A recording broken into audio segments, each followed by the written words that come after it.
Today I'm going to be going through some of my appliances, some of my camping equipment that uses white gas or Coleman fuel to power them. This came up as a discussion a short time ago, and I thought this would be interesting to make a video about, notably the stove and the mantle lamp. After I had this discussion, I went and took a look. This doesn't appear to be a very popular method for fueling camping equipment anymore. Now they use the pressurized gas containers. As you can see from this picture here, this is pretty much what I've got here. So I wanted to get into both of them because they're very similar in their function, and as we'll come to find as I describe them here. I'm not going to get into them in depth, but I want to go through both of them, demonstrate how they work, and then wait till the evening and fire them up. So let's get started. So this is the stove, and it's from the 60s, and it has been restored. I've restored both of these, but this is a used item. It doesn't sit on a shelf, so it's a bit dirty, but all of the equipment inside has been redone. And I open it up, and there's a shield here to stop the wind. So if I open up that shield, I could then open up this grate, and I pull out the gas container from the bottom. And this is a pressurized can right here. I don't store this one with any gas, unlike my lamps, which I have a couple in the ready in case the electricity goes out. You can already see a commonality between the two. You can see that obviously there's a pressurized can on the bottom. There's a pump to be able to push air into these to pressurize them. There's some sort of valve, obviously, to dictate how much fuel goes in, as well as something to regulate the mixture of fuel when you first turn on the unit. And you can see one on here as well as over here. So first I would simply open this up, fill it up with fuel, and this would lock in to the front of the stove, pulling this through the provision here into this port, just like that. Another thing that you might notice if you're paying attention is the fact that the fuel line runs across this burner. The way these stoves are designed is when you're running just one burner, it's always going to be this one, and when you want to run a second burner, there's a separate knob located over here to engage this burner, which would then be lit, right? So they have two different controls for both burners. One is the primary, and this is for the secondary. And this setup is interesting because to make the white gas efficient, when it comes out of here under pressure, and there is a mechanism with a needle in here, very much like a carburetor, to make it efficient, to turn it into a gas as it's mixed in here, it's important to heat it up. So it actually uses the fire from the burner to further heat this pipe, to heat the gas inside before it's mixed, to produce a flame, to then in turn heat it up to produce a flame, and this in turn keeps the cycle going. The only way that this cycle is diminished is either number one, you run out of fuel, or number two, you run out of pressure, which could also happen. And then you would have to go and unscrew this and repressurize the tank. We can also see that looking in the lamp, that main fuel line that comes up from the middle would be heated up by the bags as the fire is running, and further heat up that pipe to increase the efficiency of the fuel as it made its way around and down, further increasing the overall efficiency of the lantern. So the same exact concept is in play here as well. The old Coleman appliances always had a sticker that told you exactly how these appliances were supposed to be turned on if you weren't exactly sure how it was supposed to be done. Running through this lamp right quick, we could also see this is the cap to fill up the white gas right here, the pump that would be used to pressurize the container, the valve for the fuel, obviously only one burner for the lamp. This would be the control that would be used when we first turn it on to change the flow of fuel just when we're lighting the lamp. The pipe that we discussed that goes up and gets heated by the actual burning process itself, and then ultimately the mantles that glow incandescent with the fuel inside. I'll display the whole procedure now during the light, and then we'll just wait until the evening to fire it up. Opening it up, put in my funnel, and pour in some white gas.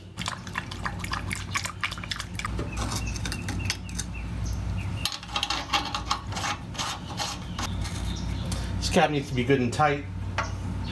Gotta make a seal and make sure that this valve is closed. Then open up the pump, just like that, with the thumb placed over the hole. We're gonna pump it about 35, 40 times.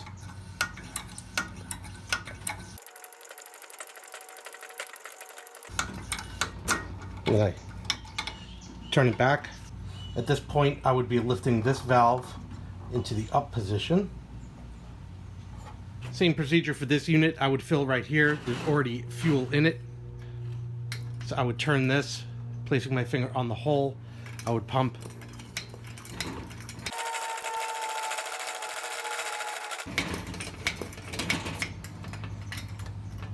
Then lock it down. Interesting, this one interchangeably calls the lighting lever the cleaning lever. This one tells it to be in the down position for lighting, right? This one in the up position. In the meantime, it tells it to be in the position for lighting. This too will also wait for the evening to try out. This might be difficult for the camera to capture as I bring it up. I'm going to do the best I can. I'm going to turn the fuel on a quarter turn, and you can hear it when it turns on. It's audible hiss. I can hear it hissing. I'm going to light it.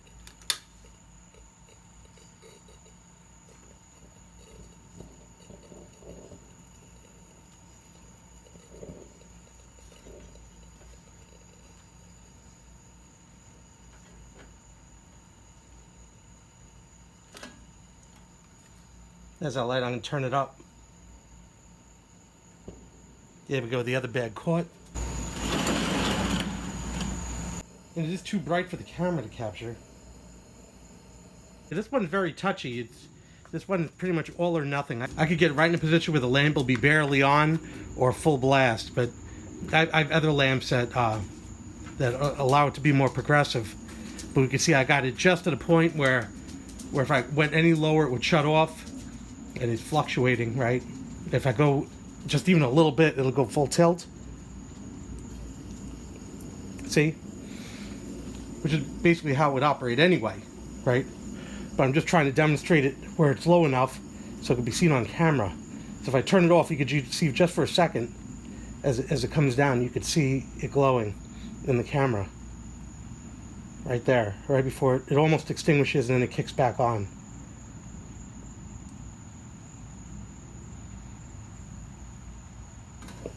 Just like that. This one is probably more fun to demonstrate on camera. I'm going to use the Coleman lamp as a backlight for this one until I get this one going. And what I'm going to do here is I'm going to turn on the gas. We can hear that flowing.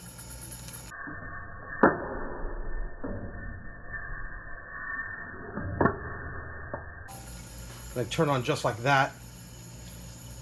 We see the flame is wisping up. It doesn't look like a flame you'd want to cook on. And what I want to happen is I want that rod to heat up just a little bit, and I'm going to slowly turn this down right here, this handle, and we can watch the characteristics of the flame change.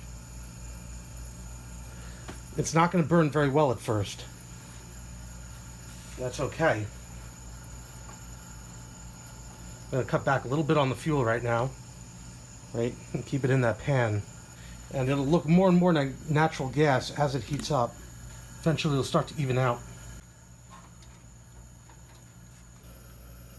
If I want to start the second burner, I have to turn this handle on the left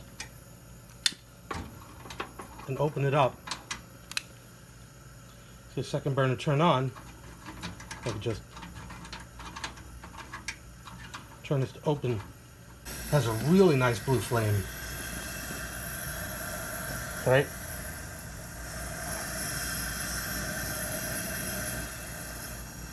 We can see the secondary control right here.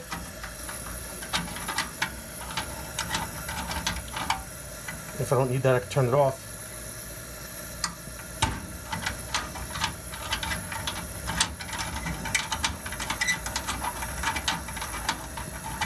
Like that.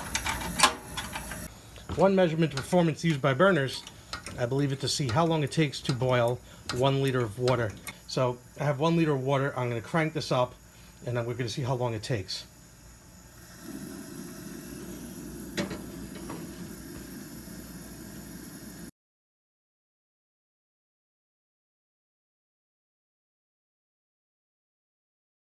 So my wife says 9 minutes and 15 seconds brings 1 liter of water to a boil. Of course, there are extenuating circumstances here, and the boil is obviously going to get bigger, but to reach the point of boiling, right, the size of the pot, the surface area, how much heat is lost to the top, if I had covered this pot when boiling it, would have changed the dynamic here. I also wonder if a measurement is done with 1 cup of water. We interrupt this experiment to bring you hard-boiled eggs that we're making. The wife's not going to let me waste boiled water. Then we'll resume our 1 cup test. Very efficient is the wife. Yes.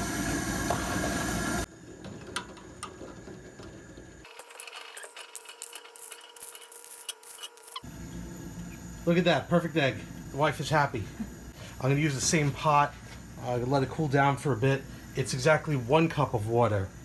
I got the stove sitting here on idle, and we're going to see how long it takes to boil. And to be fair, I ran this pot under some cold water, bring it back down to room temperature before I started this test event. So I'm going to turn up the burner.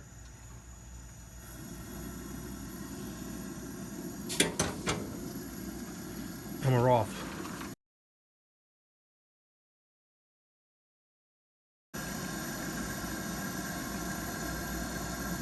We're looking at just under 3 minutes to boil 1 cup of water. So that's pretty good performance.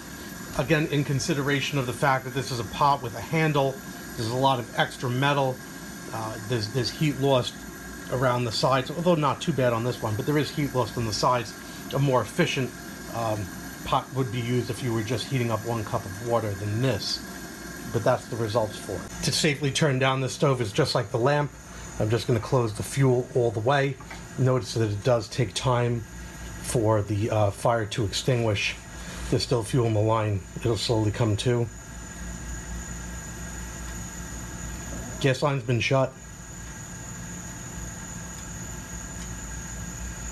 Still waiting. It's still running on fumes.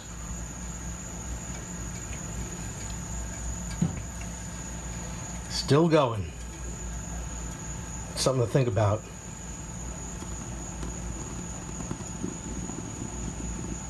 And now it's out. That's something. Well, I hope you enjoyed this video on my antique Coleman appliances. Thanks for watching.